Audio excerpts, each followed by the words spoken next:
رسول اللہ صلی اللہ علیہ وسلم نے بیان فرمایا کہ تمہاری پیدائش کی تیاری تمہاری ماں کے پیٹ میں 40 دن تک نطفے کی صورت میں کی جاتی ہے۔ اتنے ہی دنوں تک پھر ایک بستہ خون کی صورت میں اختیار کیے رہتا ہے، اور پھر وہ اتنے ہی دنوں تک ایک مضغہ گوشت رہتا ہے۔ اس کے بعد اللہ تعالیٰ ایک فرشتہ بھیجتا ہے اور اسے 4 باتوں کے لکھنے کا حکم دیتا ہے۔ اس سے کہا جاتا ہے کہ اس کے عمل، اس کا رزق، اس کی مدت زندگی اور یہ کہ بد ہے یا نیک لکھ لے۔ اب اس نطفے میں روح ڈالی جاتی ہے۔ یاد رکھ، ایک شخص زندگی بھر نیک عمل کرتا رہتا ہے، اور جب جنت اور اس کے درمیان صرف ایک ہاتھ کا فاصلہ رہ جاتا ہے تو اس کی تقدیر سامنے آ جاتی ہے اور دوزخ والوں کے عمل شروع کر دیتا ہے۔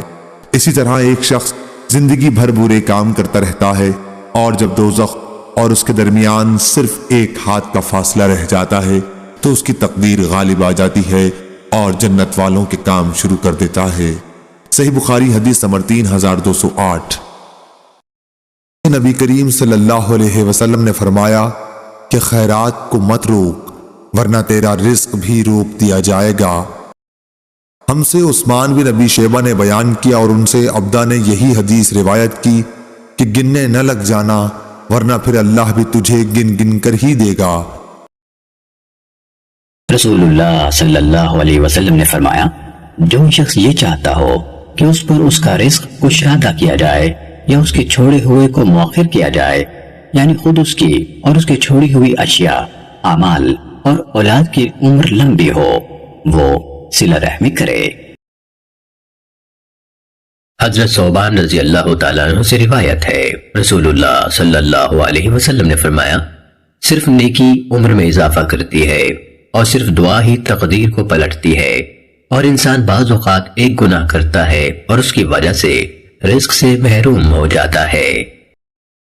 رسول اللہ صلی اللہ علیہ وسلم نے فرمایا، جو شخص کھانا کھانے کے بعد یوں دعا کرے، الحمدللہ الذی اطعمنی ھذا الطعام ورزقنیہ من غیر حول منی ولا قوہ، حمد اس اللہ کی جس نے مجھے یہ کھانا کھلایا اور بغیر میری کسی کوشش و قوت کے مجھے یہ رزق عنایت فرمایا،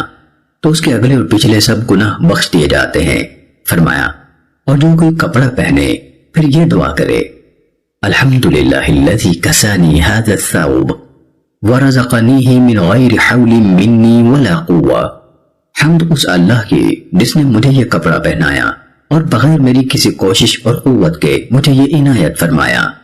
تو اس کے اگلے اور پچھلے سب گناہ بخش دیے جاتے ہیں۔ سنن ابو داود۔ حضرت جابر بن عبداللہ رضی اللہ تعالیٰ عنہما سے روایت ہے، انہوں نے فرمایا، رسول اللہ صلی اللہ علیہ وسلم نے ہمیں خطبہ دیا تو ارشاد فرمایا، لوگو، مرنے سے پہلے پہلے اللہ کے سامنے توبہ کر لو، مشغول ہو جانے سے پہلے جلدی جلدی نیک اعمال کر لو، اللہ کا بکثرت ذکر کر کے اور خفیہ و ظاہر صدقات کثرت سے ادا کر کے اپنے رب سے اپنا تعلق استوار کر لو، اس کے نتیجے میں تمہیں رزق ملے گا، تمہاری مدد کی جائے گی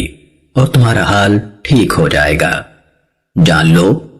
اس سال کے اس مہینے میں آج کے دن اس مقام پر اللہ تعالیٰ نے تم پر قیامت تک کے لیے جمعہ فرض کر دیا ہے۔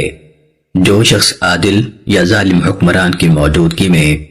میری زندگی میں یا میری وفات کے بعد جمعے کی نماز کو غیر اہم سمجھتے ہوئے یا اس کی فرضیت کا انکار کرتے ہوئے جمعے کو ترک کرے گا، میں اسے بد دعا دیتا ہوں کہ اللہ کرے اس کے بکھرے ہوئے کام نہ سمٹیں اور اس کے کاموں میں برکت نہ ہو۔ سنو، اس شخص کی جو بلا عذر جمعہ ترک کرے کوئی نماز نہیں، اس کی کوئی زکوٰۃ نہیں، اس کا کوئی حج نہیں، اس کا کوئی روزہ نہیں، یہ اعمال قبول نہیں ہوں گے، اس کی کوئی نیکی قبول نہیں حتیٰ کہ توبہ کر لے۔ جو کوئی توبہ کر لے اللہ اس کی توبہ قبول فرما لے گا۔ خبردار، کوئی عورت کسی مرد کی امامت نہ کرے، کوئی خانہ بدوش کسی مہاجر کا امام نہ بنے، کوئی فاسق کسی نیک مومن کا امام نہ بنے، سوائے اس کے کہ وہ اسے قوت و غلبے سے مجبور کر دے اور اسے اس کی تلوار اور کوڑے کا خوف ہو۔